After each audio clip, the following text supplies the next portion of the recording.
Alabama Governor Kay Ivey signed the nation's strictest abortion ban into law tonight, making it a felony for doctors to perform an abortion.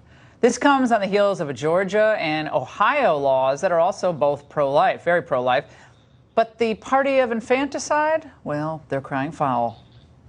You just aborted the state of Alabama. You just raped Alabama with this bill. Well, Democrats are just in total meltdown.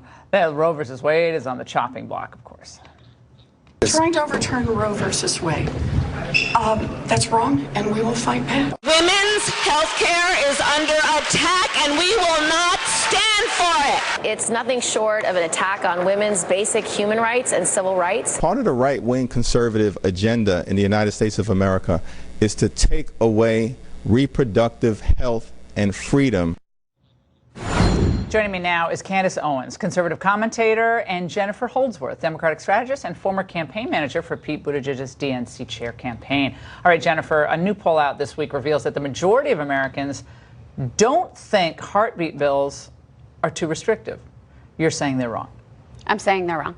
Heartbeat bills are too restrictive because at the point of 6 weeks of a pregnancy, a lot of women in this country don't know that they're actually pregnant. So it's entirely too restrictive. And if we're talking about the Alabama law, they're going even further than that. Candace, this is wild. Today, this issue is blown up. I mean, it's almost blown the Mueller, subpoena fight and off the front pages because Democrats think that if they can get the Republicans back into the culture wars, well, they're golden in 2020. Is that accurate? No. I think the fact that this bill passed is telling us that conservatives are winning across the country and more people are starting to wake up to what exactly it is the Democrats are doing, which is that they pretend that they are for progress when in fact everything that they do leads to regressive results, particularly in the minority community. And we know that that abortions impacts the black community more than anybody else. Black women represent only 7% of the population, yet account for almost 40% of all of the abortions in America. I want to get to that because constitutional law expert Alyssa Milano spoke out last night on CNN about that very issue. Let's watch. This will affect the communities of color more than anything, okay? For the women of color, for the women that are marginalized, for the women that are low-income communities, the women that are most at risk, these bills are going to be catastrophic. Now, I don't understand the argument because the argument seems to be, and it's been made by people all over social media today and tonight, that the bill itself is racist because there is a disproportionate number of black women in the state of Alabama who would be having abortions. Now, if the pro-life bill would mean there were more black babies in Alabama. So how is it exactly racist when the result is more black children, more opportunities for people to adopt, I would imagine, more opportunities for people to have their own reproductive rights someday? I mean, what about the girls and boys who lose their reproductive rights? Because by not being born. Laws aren't just racist when there's an intention to make them racist. If they have a prejudicial or a racist effect, they are also racist. So just no intent required?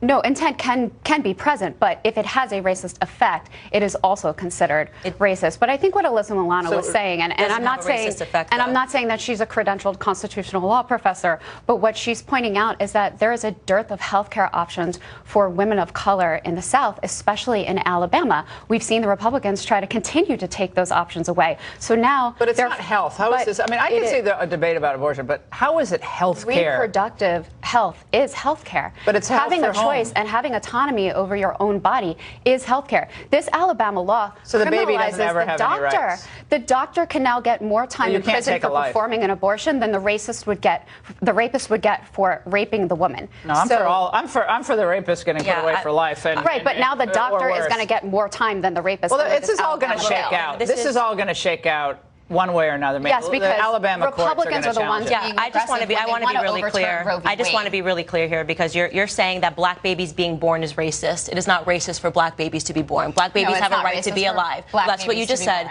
You said that the abortion ban would lead to racist results. However you want, racist results is not black babies being born. We know the black population would be double what it is today if it wasn't for abortion. We know that the founder of Planned Parenthood was Margaret Sanger, who was an avowed racist and eugenicist, who was quoted quoted in a letter saying that she wanted to exterminate the black population. We know that she has been, by and large, successful. It's time to pull that back, and it's time to educate black Americans about the fact that liberals advocate for things that harm our community. First and foremost, the black population growth has stagnated completely, okay? So that tells you that is your racist result. Is to tell other black women how to live their life? I'm not telling them how to live their lives. I'm saying You're that black women, they are not allowed to choose whether to have a child or not. No, I'm not. I'm telling you that. I am telling you that when you hold a baby in your stomach, a baby has its own fingertips, its own DNA. That is two lives. And what does the mother have? That is why, by the way, when a pregnant woman is killed, they call it a double homicide because there are two lives. Yes, the Republicans have been very clever about that. Black babies being born is not racist. I want to be very clear on that. Here is, I think, the science argument is that